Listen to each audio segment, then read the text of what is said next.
wilayah yang juga adalah Ketua Umum Partai Demokrat, Saudara Agus Harimurti Yudhoyono, lebih dikenal AHY. Penerus SBY.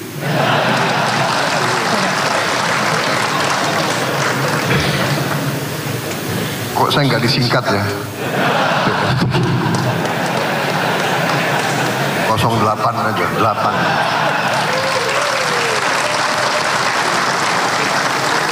Tapi angka 8 itu selalu hadir di hidup saya.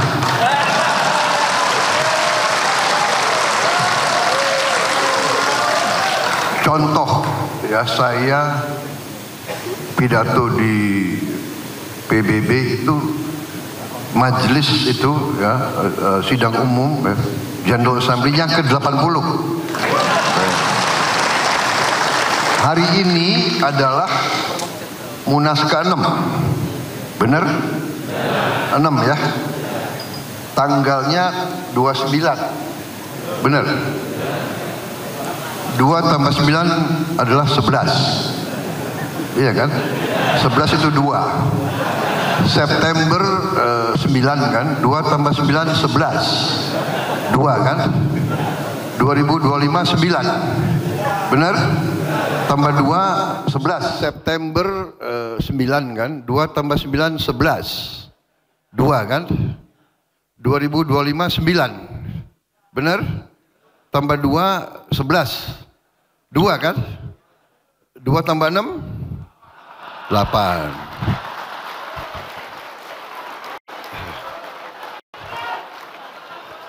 Jadi memang hari baik. Seharusnya saya diundang kemarin, benar ya?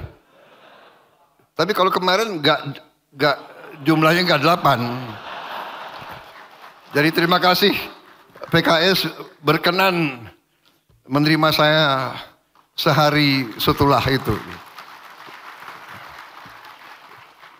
Kan nggak bisa saya ngarang ini, ya kan? Ini kalau orang Jawa bilang tondo-tondo.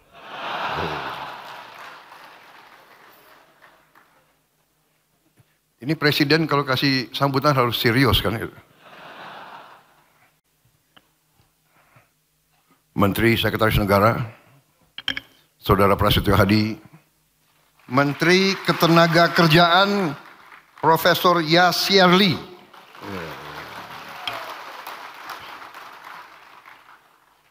silakan duduk.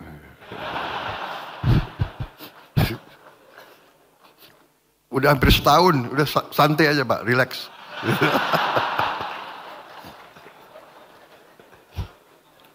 Kopassus itu dulu.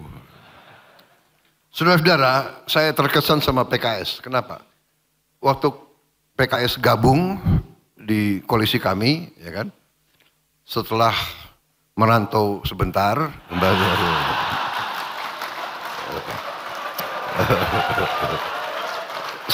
Setelah gabung, ya kan, saya minta silakan ajukan kader yang terbaik untuk di kabinet, iya kan? Saya pikir pasti, ya kan, kader politik, entah tokoh-tokoh yang terkenal, yang disampaikan profesor dari ITB.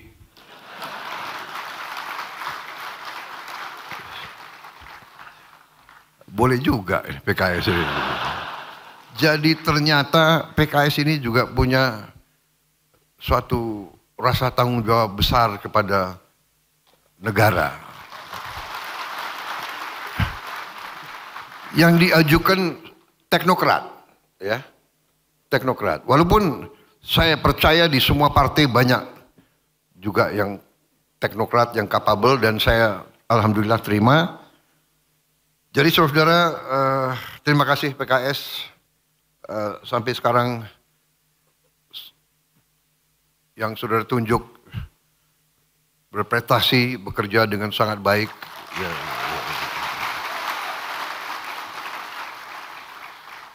Walaupun saya perhatikan menjelang 1 tahun rambut putihnya tambah banyak gitu.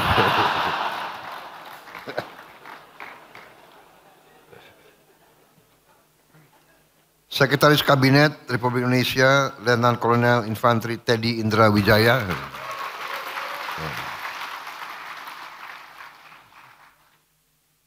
Para anggota DPR RI dari fraksi Partai Keadilan Sejahtera, yang saya muliakan para pimpinan ormas Islam yang hadir di sini, terutama yang saya banggakan, para pengurus Dewan Pimpinan tingkat wilayah Partai Keadilan Sejahtera, seluruh kader Partai Keadilan Sejahtera, beserta seluruh keluarga besar PKS dimanapun saudara berada.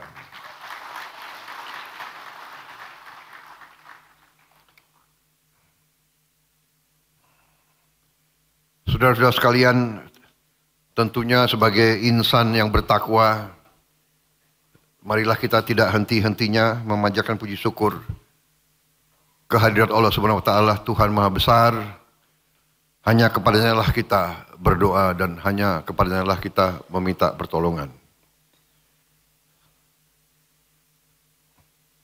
Sholawat dan salam kita haturkan kehadirat junjungan kita Imam Muhammad Rasulullah Sallallahu Alaihi Wasallam. Saudara-saudara sekalian, terima kasih atas undangan ini. Ini kehormatan yang besar bagi saya. Saya minta maaf tidak bisa hadir kemarin, tapi saudara-saudara sangat baik hati mempersilahkan saya hadir hari ini. Saudara-saudara, kita hadir, kita hidup dalam keadaan sekarang yang kita sama-sama merasakan. Dunia yang penuh dengan ketidakpastian, bahkan dengan ancaman. Perang di mana-mana terjadi. Perang dahsyat yang di luar bayangan kemanusiaan kita. Bahkan di Eropa mereka sangat khawatir meletusnya perang dunia ketiga dengan perang nuklir. Saudara-saudara sekalian, bencana kemanusiaan, katastrof, di mana puluhan ribu ibu-ibu, anak kecil, orang tua yang tidak berdosa menjadi korban yang luar biasa. Ini terjadi. Saudara-saudara sekalian, ini terjadi di tengah bangsa kita sedang membereskan rumah tangga kita, sedang membereskan diri kita sendiri, sedang membereskan kehidupan kita. Saudara-saudara, kita merasakan semua kekurangan-kekurangan bangsa kita. Dalam pidato saya pertama di hadapan MPR RI waktu saya disumpah, dilantik, saya sudah mengatakan kita harus berani menghadapi, menatap, melihat kekurangan kita sendiri. Kita harus berani melihat kekurangan bangsa kita sendiri. Kadang-kadang melihat kekurangan, melihat ketidakbenaran itu sangat sulit. Kadang-kadang kita tidak mau melihat kekurangan. Saudara-saudara sekalian, kita merasakan semua. Seluruh bangsa kita merasakan kekurangan-kekurangan tersebut. Kita merasakan, selalu kita mengerti dan memahami bahwa negara kita penuh dengan kekayaan. Tetapi kita tidak bisa pungkiri bahwa sebagian cukup besar dari rakyat kita belum menikmati kekayaan tersebut. Sebagian rakyat kita masih hidup dalam kesusahan, masih hidup dalam kesulitan, masih hidup dalam kemiskinan. Kita menyadari hal itu. Masalah-masalah yang kita hadapi, masalah-masalah yang diutarakan oleh banyak pakar di mana-mana, kita fahami. Saudara-saudara fahami. Karena itulah saudara berpolitik. Saya ingatkan, apa arti politik? Arti politik dalam ilmu, ya, arti politik, kalau kita buka buku-buku, arti politik adalah keinginan untuk memperbaiki kehidupan rakyat. Itu arti politik. Keinginan untuk memperbaiki kehidupan rakyat. Itu arti yang murni dari politik. Tapi ternyata karena manusia penuh dengan nafsu, penuh dengan naluri-naluri yang ingin dominasi, ingin berkuasa untuk kepentingan sendiri, terjadi pengertian yang negatif. Artinya adalah bahwa politik adalah keinginan merebut kekuasaan dan bahkan dengan segala cara. Benar, politik adalah berurusan dengan kekuasaan.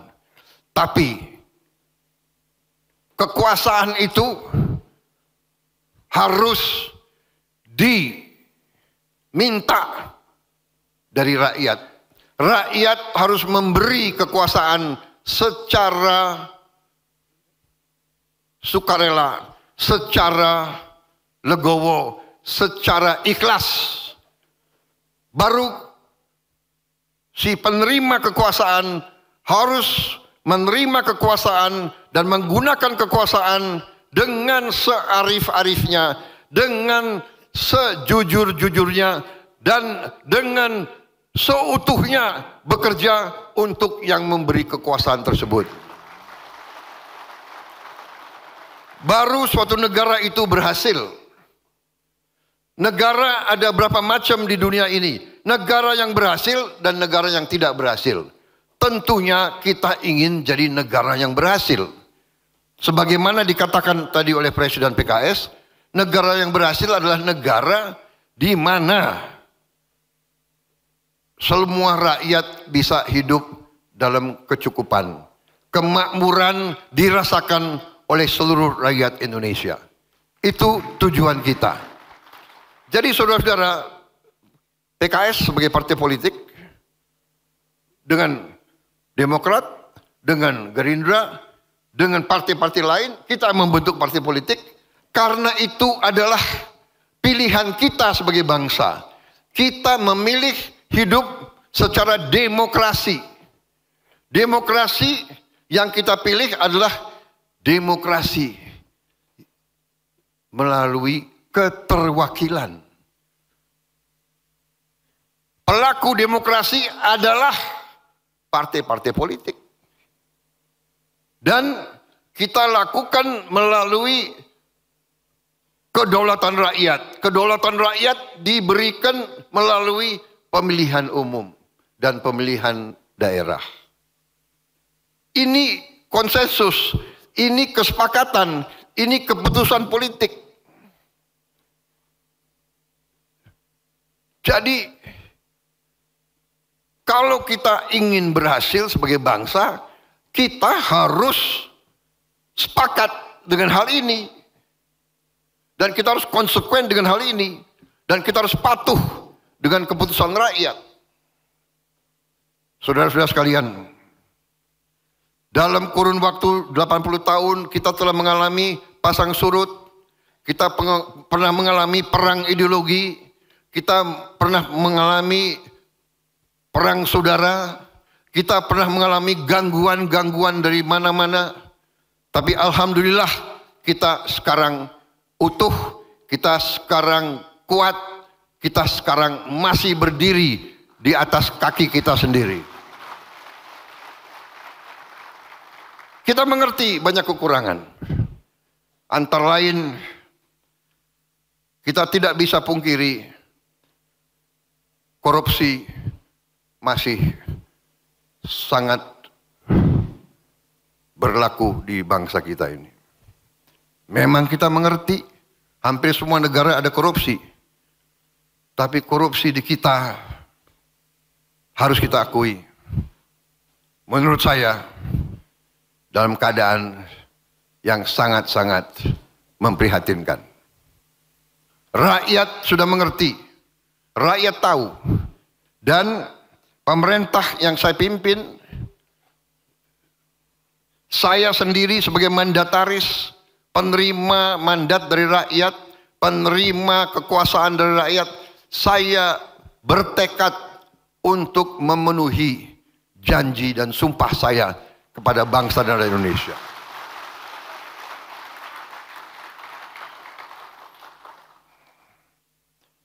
Sewaktu saya ambil alih pemerintahan, saya semakin kaget. Saya tidak menduga parahnya korupsi tersebut.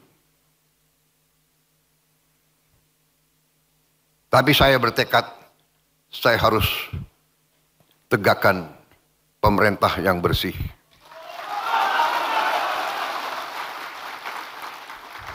Hanya dengan pemerintah yang bersih, Indonesia bisa bangkit. Saudara-saudara sekalian, kekayaan kita luar biasa. Tapi kita harus akui kelemahan dari elit kita. Kelemahan dari mereka-mereka yang kita anggap pinter dan cemerlang, ternyata kalah pinter dengan koruptor dan penipu-penipu dan manipulator-manipulator.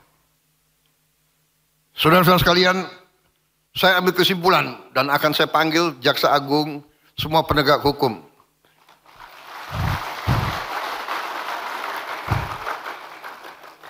Ini PKS banyak juga tepuk tangannya ini.